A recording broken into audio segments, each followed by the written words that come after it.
North Gujarat education Mumbai संचालित अरविंद जीवाभाई प्राथमिक शाळा धोरण 7 विषय हिंदी विषयांक देश के नाम संदेश।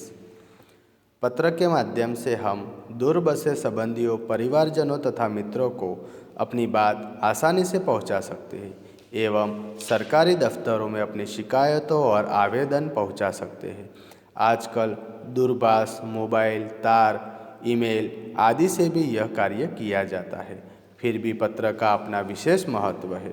हमारे पूर्व राष्ट्रपति एवं मिसाइल मैन डॉक्टर अब्दुल पकीर जैनुलाब्दीन अब्दुल कलाम ने नई दिल्ली से 19 मई 2005 के दिन क्या आपके पास देश के लिए 10 मिनट है नाम से देश के नागरिकों को ईमेल किया था। इसमें देशवासियों के मन में देशाभिमान की भावना उत्पन्न हो ऐसी सीख भी है।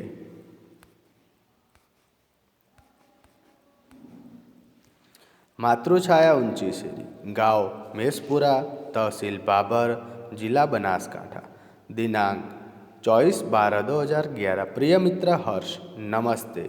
मैं यहाँ सकुशल हूँ, आशा है वहाँ सभी सकुशल होंगे। तुम्हारा खत मिला, पढ़कर खुशी हुई। मैंने डॉक्टर अब्दुल कलाम का देशवासियों के नाम भेजा गया एक ईमेल पढ़ा, वही तुम्हारे लिए प्रेषित कर रहा हूँ। डॉक्टर कलाम अपने देश की शुरुआत में ही पूछते हैं, क्या आपके पास अपने देश के लिए 10 मिनट का समय है? यदि है तो इसे पढ़िए, वरना मर्जी आपकी। इसके बाद वह देश के लोगों की सोच बताते हुए कहते हैं, आप कहते हैं हमारी सरकार निकम्मी है। आप कहते हैं हमारे कानून पुराने पड़ गए। आप कहते हैं नगर पालिका कचरा नहीं उठाती। आप कहते हैं फ़ोन काम नहीं करता। रेलवे मजाक बन गई है। एयरलाइंस दुनिया में हमारे ही सबसे खराब है। चिट्ठी अपनी मंजिल तक नहीं पहुंचती। आप कहते हैं, कहते रहते हैं और कहते ही रहते हैं। आपने इसके बारे में क्या किया? फिर राष्ट्रपति ने कहा, मान लीजिए एक व्यक्ति सिंगापुर जा रहा है। उसे अपना नाम दीजिए और अपनी शक्ल भी दे दीजिए। आप दुनिया के सर्वश्रेष्ठ हवाई अड्डे पर उतरते हैं। सिंगापुर में आप अपनी सिगरेट का टुकड़ा सड़कों पर नहीं फेंकते और स्टोर में खाते भी नहीं हैं। आपको उनके भूमिगत संपर्कों पर रश्क महसूस होता है। आप शाम के 5 से 8 बजे के बीच आचट रोड पर कार चलाने का टोल टैक्स तकरीबन 60 रुपये भुगतान करते हैं। अगर पार्किंग में आपने निर्धारित समय से ज़्यादा गाड़ी खड़ी की तो टिकट पंच कराते हैं। लेकिन आप सिंगापुर में कहते कुछ नहीं। कहते हैं क्या? दुबई में आप रमज़ान के दिनों में सार्वजनिक रूप से कुछ भी खाने का साहस नहीं करते। जिहाद में बिना सिर ढके बाहर नहीं निकलते। वाशिंगटन में आप 55 मील प्रति घंटा से ऊपर गाड़ी चलाने की हिमाकत नहीं करते और पलटकर सिपाही से यह भी नहीं कहते कि जानता है मैं कौन हूँ, मैं फला हूँ और फला मेरा बाप है। ऑस्ट्रेलिया और न्यूजीलैंड के समुद्र तटों पर आप खाली नारियल हवा में नहीं उछालते। टोक्यो में आप सड़कों पर पान की पीक क्यों नहीं थूकते? बोस्टन में आप जाली योग्यता प्रमाण पत्र क्यों नहीं खरीदते? डॉक्टर कलाम बीच में याद दिलाते हैं, मैं आप ही के बारे में बात कर रहा हूँ, सिर्फ आपके। डॉक्टर कलाम कहते हैं, आप दूसरे देशों की व्यवस्था का आदर और पालन कर सकते हैं, लेकिन अपनी व्यवस्था का नहीं। भारतीय धरती पर कदम रखते ही आप सिगरेट का टुकड़ा जहाँ तहाँ फेंकते हैं, कागज़ के पुर्जे उछालते हैं।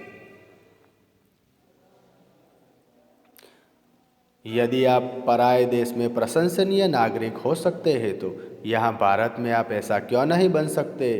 डॉक्टर कलाम ने मुंबई के पूर्व महानगर पालिका आयुक्त तिनायकर के हवाले से कहा, अमीर लोग अपने कुत्तों को सड़कों पर घुमाने निकलते हैं और जहाँ तहाँ गंदगी बिखेर कर आ जाते हैं और फिर वही लोग सड़कों पर गंदगी के लिए प्रशासन पर दोष मढ़ते हैं। क्या वे उम्मीद करते हैं कि वे जब भी बाहर निकलेंगे तो एक अधिकारी झाड़ू लेकर उनके पीछे पीछे चलेगा और जब उनके कुत्ते को हाजत लगेगी तो वह एक कटोरा उसके पीछे लगाएगा? राष्ट्रपति ने मिसाल दी कि अमेरिका और जापान में कुत्ते की मालिक को उसकी छोड़ी हुई गंदगी साफ करनी पड़ती है। फिर शासन व्यवस्था के बारे में डॉक्टर कलाम ने कहा कि हम सरकार चुनने के लिए वोट डालने जाते हैं और अपनी सारी जिम्मेदारियां भी वही उलट आते हैं। हम आराम से बैठकर सोचते हैं कि अब हमारे नाज नखरे उठाएगी सरकार।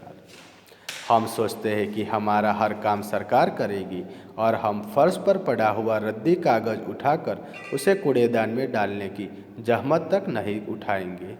रेलवे हमारे लिए साफ़ सुथरे बाथरूम देगी और हम उन्हें ठीक से इस्तेमाल करना भी नहीं सीखेंगे। डॉक्टर कलाम ने कहा कि समाज की ज्वलंत समस्याओं पर भी हमारा ऐसा ही रवैया है। हम ड्राइंग रूम में बैठकर दहेज के खिलाफ गला फाड़ते हैं और अपने घर में इसका उल्टा करते हैं और बहाना देखिए, पूरी व्यवस्था ही खराब है।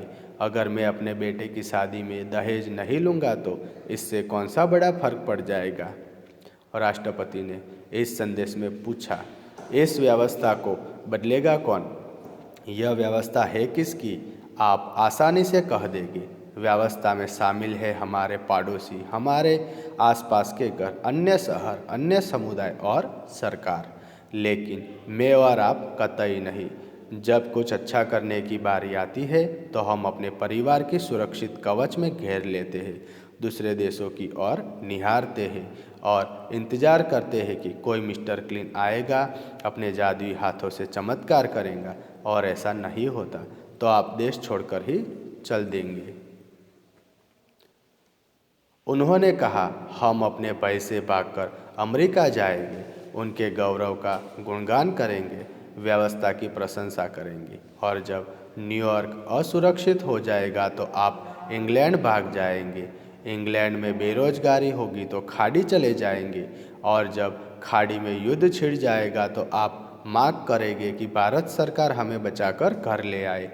हर कोई देश को गाली देने को तैयार है पर व्यवस्था में सकारात्मक योगदान के बारे में नहीं सोचता। क्या हमने अपनी आत्मा को पैसे के हाथों गिरवी रख दिया है?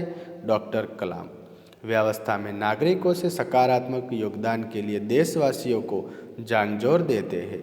श्रेष्ठ नागरिक बनने की शुरुआत करने की अपील करते हुए संदेश में कहा गया है कि अगर आप वाकई संदेश से सहमत हैं तो इसे अपने 10 और साथियों को ईमेल से भेजिए।